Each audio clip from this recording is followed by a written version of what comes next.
ইটপাথরের শহরে খালি পায়ে হাঁটার জায়গা যেন মরুভূমির বুকে হঠাৎ এক ফোঁটা জল। কংক্রিটের ক্লান্তি যখন পায়ের পাতায় জমে ওঠে, তখন মাটির ছোঁয়া হয়ে ওঠে এক অনাবিল শান্তি। সেই শান্তির পথ এবার খুলে দিয়েছে রাজধানীর বোটানিক্যাল গার্ডেন। সকালের স্নিগ্ধ আলো যখন পাতার ফাঁক গলে মাটিতে পড়ে ঝিলিক দিচ্ছিল, তখন ছোট মেয়ের হাত ধরে গার্ডেনে এসেছেন সাইফুল ইসলাম। পেশায় একজন চাকরিজীবী।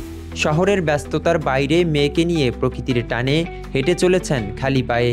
আমার হাঁটতে অনেক পছন্দ। এই যে খালি পায়ে হাঁটলা, কেমন লাগলো আসলে? ভালো। পায়ে ব্যথা লাগছে না।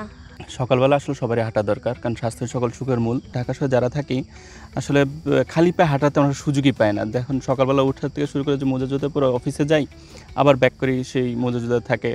তার জন্য বোটানিক্যাল গার্ডেনকে আমি অনেক ধন্যবাদ জানাবো কর্তৃপক্ষকে যে আমরা একটা সুন্দর হাঁটাটিল করে দেওয়ার জন্য। এবং এছাড়া হচ্ছে এখানে যে প্রাকৃতিক পরিবেশটা আসলে হাঁটার জন্য অনেক ভালো। মিরপুরের জাতীয় উদ্ভিদ উদ্যান জুড়ে 208 একর সবুজ, আর সেখানেই তৈরি করা হয়েছে 6 ফুট প্রস্থ আর 390 ফুট দীর্ঘ বেয়ারফুল ট্রেইল। পথটির রয়েছে কয়েকটি ধাপ: বালু, গাছের গুঁড়ি, নুড়ি পাথর, দোআঁশ মাটি, ঠান্ডা পানি আর কাদামাটির পথ। দুপাশে ইটের গাঁথুনি, তার বাইরে বাঁশের খুঁটির বেড়া, আর শুরুতেই 2টি সাইনবোর্ড, কোথায় কি উপকার আর কি সতর্কতা মেনে চলতে হবে। আক্তার হোসেন আর কাজী মোহাম্মদ ফারুক হোসেন 2 বন্ধু। শৈশব কেটেছে বরিশালের কাদামাটির গ্রামীণ পরিবেশে। শহরের ব্যস্ত জীবনে আর খুঁজে পান না সেই পরিচিত মাটির সুবাস। তাই খালি পায়ে হাঁটার তৃপ্তি নিতে সকালে চলে আসেন বোটানিক্যাল গার্ডেনে। এই উদ্যোগকে তারা দিলেন সাধুবাদ। অবশ্যই সাধুবাদ জানাই। দুজনেই আমরা বরিশালের মানুষ। আমরা এই কর্দমাক্ত এরিয়ায় হাঁটায় খুবই অভ্যস্ত ছিলাম এক সময়।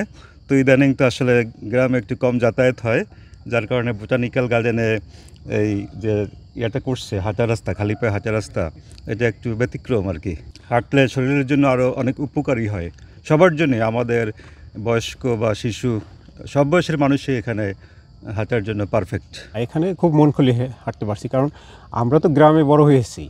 এখানে সেই গ্রামের পরিবেশটা পেয়েছি, কারণ এখানে কাদা আছে, বালি আছে, পাথর, তারপর কাঠ। সবচেয়ে ভালো লাগে যে কাদার ভিতর আমরা তো গ্রামে হেঁটেছি, কিন্তু ঢাকা শহরে কোথাও এইভাবে কাদা পাই নাই। তো এখানে ওই কাদা পেয়েছি।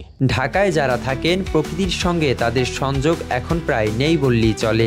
মাটি ছুঁয়ে হাঁটা প্রকৃতিকে অনুভব করার সবচেয়ে সহজ পথ, কিন্তু ব্যস্ত শহরে সেই সুযোগ কোথায়? তাই মানুষ আর নিজের ইচ্ছায় খালি পায়ে হাঁটা হয় না। এই দূরত্ব কমাতেই বোটানিক্যাল গার্ডেনে নেওয়া হয়েছে এই বিশেষ উদ্যোগ। বাগানের ইনচার্জ মোহাম্মদ এখলাসউদ্দিন জানান, প্রতিদিন ভোর 6টা থেকেই ট্রেলটি খুলে দেওয়া হয়। বিশেষ করে সকালের হাঁটা পথে থাকা মানুষের মধ্যে ব্যাপক সাড়া ফেলেছে এই বেয়ারফুল ট্রেইল। এটা আমাদের ডাইরেক্টর সব উদ্যোগে এটা করা হয়েছে।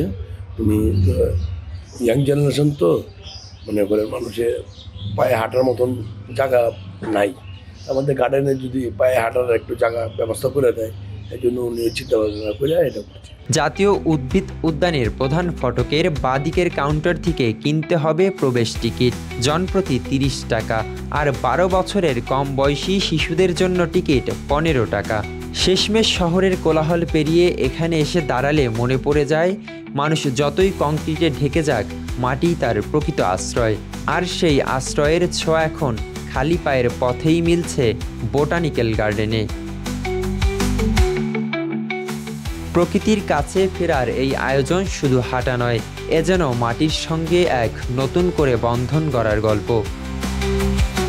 রুহুল আমিন, বাংলা নিউজ 24, ঢাকা।